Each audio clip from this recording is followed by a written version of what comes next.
ছাদের রান্নায় সবাইকে আমন্ত্রণ। আশা করি সকলেই সুস্থ আছো, ভালো আছো। আজকে আমি তোমাদের সঙ্গে শেয়ার করছি ফ্রুট কাস্টার্ড রেসিপি। এই ফ্রুট কাস্টার্ড রেসিপি বানানোর জন্য প্রথমেই নিয়ে নিয়েছি 1/2 লিটার দুধ। এখানে আমি প্যাকেটের দুধ ব্যবহার করেছি। এখানে আমি আমুলের দুধ ব্যবহার করেছি, তোমরা চাইলে গরুর দুধও ব্যবহার করতে পারো। দুধটাকে ভালো করে জাল দিয়ে নিচ্ছি।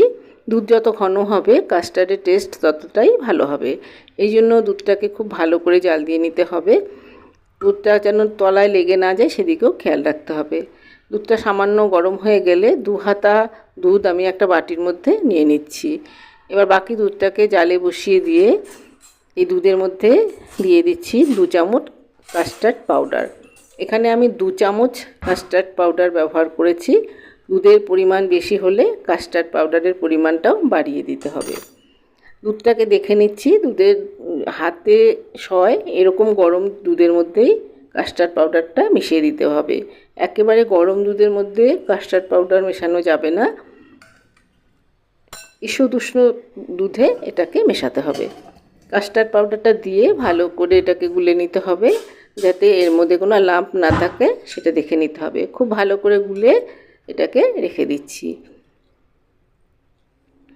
অপরদিকে দুধটাও আমার অনেকটাই ঘন হয়ে এসেছে। এবার এই দুধের মধ্যে দিয়ে দিচ্ছি 1 চামচ মিল্ক পাউডার। এখানে তোমরা আরেকটু বেশি মিল্ক পাউডারও দিতে পারো। এবার দিয়ে দিচ্ছি 4 চামচ চিনি। চিনিটা তোমরা নিজেদের স্বাদ অনুযায়ী ব্যবহার করবে। যে যেমন চিনি পছন্দ করো সেই অনুযায়ী চিনিটা বেশি বা কম এখানে দিতে পারো। আমি এখানে 4 চামচ চিনি দিয়ে দিলাম। এবার চিনিটাকে ভালো করে এর সঙ্গে মিশিয়ে দেব। চিনিটা যতক্ষণ পর্যন্ত গলে না যাচ্ছে ততক্ষণ এটাকে ভালো করে নেড়ে দিতে হবে। মিল্ক পাউডার অপশনাল, দিতেও পারো নাও দিতে পারো। মিল্ক পাউডার দিলে খেতে একটু বেশি ভালো হয়, সেই জন্য আমি এখানে মিল্ক পাউডার ব্যবহার করেছি। মিল্ক পাউডারের পরিবর্তে তোমরা অন্য যে কোনো দুধও এখানে ব্যবহার করতে পারো, আবার ইচ্ছে না হলে নাও ব্যবহার করতে পারো। দুধটাকে খুব ঘন করে জাল দিয়ে নিয়েছি, দেখতেই পাচ্ছ দুধটা প্রায় অর্ধেক হয়ে এসেছে। এবার এর মধ্যে কাস্টার্ড পাউডারটা আস্তে আস্তে মিশিয়ে নেব। কাস্টার্ড তৈরি করতে খুব বেশি সময় লাগে না, 2-3 মিনিটের মধ্যেই এটা তৈরি হয়ে যাবে।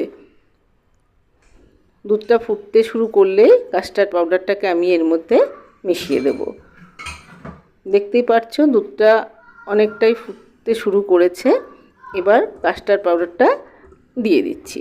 কাস্টার্ড পাউডারটা এক হাতে ঢেলে দেব আর অপর হাতে অনবরত নাড়তে থাকবো, কেননা কাস্টার্ড পাউডার তলায় লেগে যেতে পারে। আর গ্যাসের ফ্লেমটাকে একদম লোতে রেখেছি। এবার কাস্টার্ডটা পুরোটা ঢেলে দিয়ে এটাকে অনবরত নাড়তে থাকবো।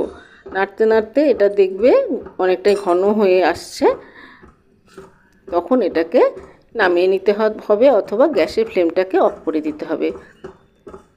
খুব বেশি ঘন করব না, আমি দেখিয়ে দিচ্ছি কোন পর্যায়ে তোমরা এটাকে নামাবে।